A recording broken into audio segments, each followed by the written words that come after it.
अभिवादन स्वीकार कीजिए ब्रजेश मिश्रा का और आप देखना शुरू कर चुके हैं द डिबेट। बहनों भाइयों, ऑपरेशन सिंदूर के बाद अब आगे क्या? भारत सरकार ने आज बहुत स्पष्टता के साथ पाकिस्तान को साफ संदेश दिया है कि अगर आतंकवाद दोहराने की दोबारा कोशिश हुई तो ऑपरेशन सिंदूर का पार्ट 2 शुरू करने में एक भी सेकंड का वक्त भारत नहीं लगाएगा और कठोर कार्रवाई के लिए बिल्कुल तैयार है। अब ऑपरेशन सिंदूर भारत के लिए न्यू नॉर्मल होगा और पाकिस्तान में आतंकवाद के ठिकानों को बर्बाद करने में भारत कोई कोर कसर बाकी नहीं छोड़ेगा।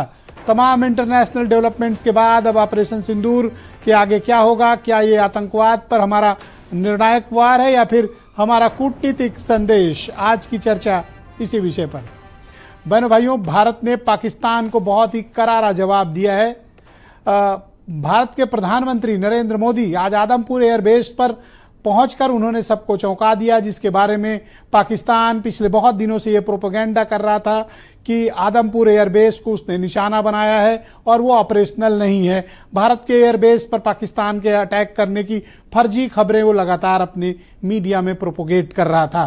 तो आज प्रधानमंत्री नरेंद्र मोदी ने आदमपुर एयरबेस पर उतरकर जवानों को संबोधित करके, देश को संबोधित करके ये संदेश साफ दे दिया कि आदमपुर एयरबेस तो बिल्कुल साफ है और मिसाइल का मां भी वहां नहीं गिरा। पाकिस्तान अपने झूठ में बेनकाब हो गया। बहनों भाइयों, आज का दिन बहुत अहम है, रणनीतिक दृष्टिकोण से भी, सैन्य दृष्टिकोण से भी। मैं आपको वो सब बताना चाहता हूं जो अब तक भारत की मीडिया में बहुत ज्यादा जानकारी नहीं है और दुनिया के लोग, देश के लोग नहीं जानते कि दरअसल शुक्रवार की रात में क्या हुआ था। बहनों भाइयों, भारत ने पाकिस्तान के खिलाफ कार्रवाई में 90 मिनट की तबाही की वो तस्वीर लिखी है जो इतिहास में याद की जाएगी। और ये हमारी एयरफोर्स, इंडियन आर्म्ड फोर्स की और हमारे स्ट्रेटेजिक वेपन्स की बहुत बड़ी सफलता है, हमारी वेपनरी की। वो 90 मिनट की कहानी ये सुनकर आप सबको बहुत गर्व की अनुभूति कराएगी कि भारत ने किया क्या। बहनों भाइयों, शुक्रवार की गुजरी रात में भारत की सेनाओं ने पाकिस्तान के 8 बड़े एयरबेस पर अटैक किया था। एक या दो नहीं बल्कि 8 एयरबेस, जिसमें नूर खान एयरबेस रावलपिंडी भी शामिल है जो पाकिस्तान की एयरफोर्स का हेडक्वार्टर है, और रावलपिंडी जो उनका जनरल हेडक्वार्टर है और जहां पर उनके सारे न्यूक्लियर कमांड के ऑफिस हैं। भारत ने वहां पर मिसाइल के जरिए नूर खान एयरबेस पर अटैक किया और नूर खान एयरबेस पर काफी तबाही मचाई। उसके एविडेंस भी आज भारत की सेना ने प्रस्तुत किए हैं कि नूर खान बेस पर जो अटैक हुआ वो कितना बड़ा था। 90 मिनट के भीतर उत्तर से लेकर दक्षिण तक और रावलपिंडी तक भारतीय सेनाओं के हमले से पाकिस्तान के 8 एयरबेस तहस नहस हुए। किसी का रनवे उड़ाया गया, किसी की वेपनरी उड़ाई गई, किसी के लॉजिस्टिक हब को उड़ाया गया, किसी के हेडक्वार्टर को उड़ाया गया और कहां सिर्फ विस्फोट करके ये चेतावनी दी गई कि जब यहां गिरा सकते हैं तो तुम्हारा जनरल हेडक्वार्टर गिराने में कोई वक्त नहीं लगेगा। बहनों भाइयों, जो सबसे महत्वपूर्ण है वो है नूर खान एयरबेस और रहीम यार खान बे एयरबेस, जहां पर पाकिस्तान की पूरी एयरफोर्स की पूरी क्षमता, पूरी रणनीति, न्यूक्लियर स्ट्रेटजी, फाइटर प्लेन्स और उनके अपने तमाम असलहे, साजो सामान और सब सारी एयरफोर्स की ताकत उनकी मौजूद थी। पाकिस्तान जैसे देश पर उनके 8 एयरबेस पर 90 मिनट के भीतर हमला कर देना ये असाधारण मामला है। और बहनों भाइयों, दुनिया की किसी भी एयरफोर्स के लिए, दुनिया की किसी भी आर्म्ड फोर्स के लिए एनिमी कंट्री के एयरबेस को 90 मिनट के भीतर तबाह और बर्बाद करने की क्षमता सिर्फ भारतीय सेनाओं में है। हमें गर्व है हमारी सेनाओं पर और मैं आपको दिखाना चाहता हूं। और ऐसा मैं सिर्फ जुबानी बात नहीं कर रहा हूं, स्क्रीन बड़ी की जाए और मैं दिखाना चाहता हूं कि किन किन एयरबेस पर अटैक हुआ है। यह आज का इंडियन एक्सप्रेस है। मैं चाहता हूं इसको थोड़ा क्लोज किया जाए और ये दिखाया जाए कि वो कौन कौन से एयरबेस हैं जिनको तबाह और बर्बाद किया गया है। ये उनकी डिटेल्स है बहनों भाइयों, जो इसमें स्पष्ट रूप से एक एक एयरबेस की जानकारी दी गई है कि किन किन एयरबेस को एविडेंस के साथ। जैसे आप देखें बिफोर आफ्टर, फिर देखिए बिफोर एंड आफ्टर, फिर आइए बिफोर एंड आफ्टर। ये सारी डिटेल्स आपको आज इंडियन एक्सप्रेस ने पूरे सबूत के साथ छापी हुई है और ये सारी जानकारी सार्वजनिक प्लेटफॉर्म पर उपलब्ध है। जिन जिन एयरबेस पर अटैक किया गया है वो एयरबेस हैं नूर खान एयरबेस, मुरीद चकवाल का एयरबेस है, सुक्कूर का एयरबेस है। रहीम यार खान पर तो सबसे भयानक हमला भारत ने किया और उनका पूरा रनवे ही उड़ा दिया।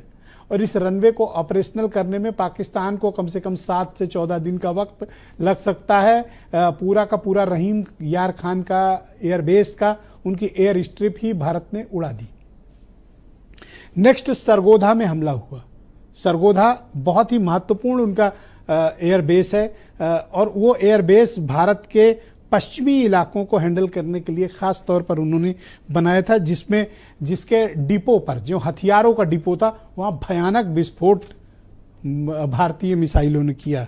उसके बाद जकोबाबाद में जो राजस्थान के इलाके को हैंडल करने के लिए वो एयरबेस बनाया गया, उस एयरबेस पर भी अटैक हुआ। शोरकोट में भी हुआ और जमशोरों में भी एक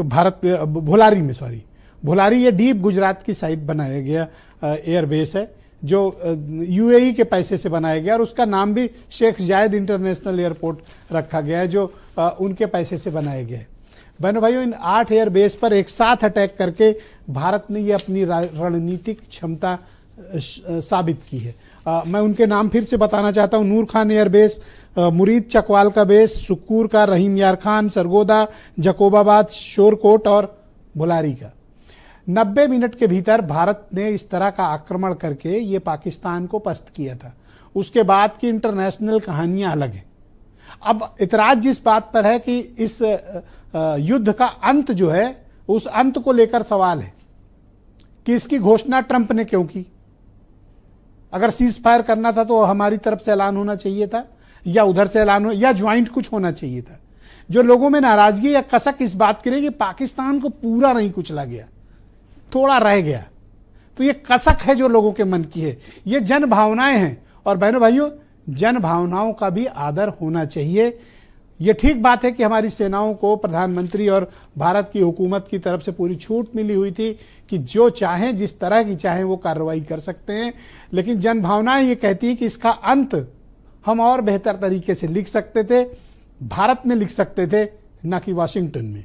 ये एक कसक है जो लोगों के मन में है। लेकिन बहनों भाइयों, भारत की सेनाओं ने 6 और 7 मई की रात 9 जो टारगेट उड़ाए थे, जिसमें हिजबुल का, लश्कर तैयबा का और जैसे मोहम्मद के हेडक्वार्टर उड़ाना कोई सामान्य बात नहीं है, असाधारण और अभूतपूर्व बहादुरी की बात है। आज तक इनको कोई छू नहीं पाया था।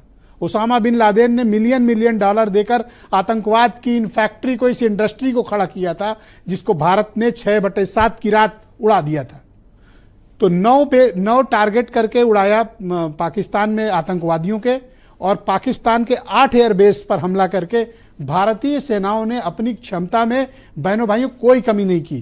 किसी को कोई कंफ्यूजन नहीं होना चाहिए, इसलिए मैं इतना डिटेल प्रेजेंटेशन विद एविडेंस आपके सामने लाया हूं कि भारतीय सेनाओं ने गजब का शौर्य का प्रदर्शन किया है। हम इसके राजनीतिक निहितार्थ कुछ भी हो सकते हैं, हम पॉलिटिकली सरकार की आलोचना कर सकते हैं, सरकार के निर्णयों की आलोचना कर सकते हैं, सरकार के तौर तरीकों की आलोचना कर सकते हैं, लेकिन भारत की सेनाओं ने जो सर्वोच्च काम करके दिखाया है, बहनों भाइयों, इतिहास में यह हमला याद किया जाएगा। मैं ये बात आपको दावे और प्रामाणिकता के साथ कह रहा हूं, और जब मैं ये कह रहा हूं तो मैं आपको एविडेंस भी इसके प्रस्तुत कर रहा हूं। हमें राजनीतिक मतभेद हो सकते हैं, हम सरकार के निर्णयों से सहमत और असहमत हो सकते हैं, यही डेमोक्रेसी है और यही भारत के लोकतंत्र की बुनियाद की खूबसूरती है कि हम सरकार पर सवाल कर सकते हैं। लेकिन हमारी सेनाओं ने जितने साहस के साथ, जितनी सटीकता के साथ, जितनी प्रामाणिकता के साथ और जितने जोरदार तरीके से पाकिस्तान को सबक सिखाया है, ढोंग और झूठ का आज नहीं कल पर्दाफाश होना ही होना है। पाकिस्तान एक फटा हुआ ढोल है जो स्वयं के हारने की, अपनी ही एयरबेस पर बेइज्जत होने के बाद, डिफीट खाने के बाद भी अगर कोई खुश होना चाहता है तो उसे खुश होने दीजिए, लेकिन सच्चाई छिप नहीं सकती है। एक न एक दिन ये सच्चाई दुनिया के सामने खुद पाकिस्तान के लोग और पाकिस्तान का मीडिया जब आंखों से पट्टी हटाएगा, निश्चित रूप से दिखाएगा। आज के कुछ बयान, फिर एक शानदार डिबेट। भारत ने अब 3 सूत्र तय कर दिए हैं। पहला, भारत पर आतंकी हमला हुआ, हम अपने तरीके से, अपनी शर्तों पर, अपने समय पर जवाब देंगे। दूसरा,